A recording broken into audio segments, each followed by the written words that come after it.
Mayor Arya രാജേന്ദ്രന് നേരെ ലൈംഗിക ചുവയോടെയുള്ള ആംഗ്യം കാണിച്ചില്ല എന്ന് ബസ് ഡ്രൈവർ യദു.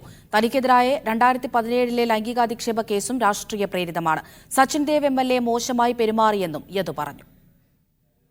ഗ്രീൻ സിഗ്നലിൽ ഞാൻ വണ്ടി മുന്നോട്ടെടുക്കാൻ പോയപ്പോഴാണ് വണ്ടി ഒന്ന് ക്രോസിന് വെച്ചത്. അത് കഴിഞ്ഞിട്ട് മാഡം സംസാരിക്കുന്ന വീഡിയോ ഉണ്ട്. അതിൽ എവിടെയാണ് ഇങ്ങനെ ആംഗ്യ ചവയോടിയിട്ട് ഞാൻ സംസാരിച്ചത് മാഡം ആണെന്ന് അറിയാതെ പോലെയാണ് സംസാരിക്കുന്നത്. അറിഞ്ഞിട്ടില്ല, അവർ പറഞ്ഞതിന് ശേഷമാണ് അറിഞ്ഞത്. ആ വീഡിയോയിൽ മാഡം ആണെന്ന് അറിയാതെ സംസാരിച്ചിട്ട് പോലും ഞാൻ സംസാരിക്കുന്നതിൽ എന്തെങ്കിലും അങ്ങനത്തെ ചെവയോട് കൂടിയിട്ടോ അല്ലെങ്കിൽ വേറൊരു രീതിയിലോ സംസാരിക്കുന്നത് നിങ്ങൾക്ക് അതിൽ കേൾക്കാൻ പറ്റുമല്ലോ. അത് വേണമെങ്കിൽ കേട്ട് നോക്കിയാൽ മതി ആ വീഡിയോയിൽ.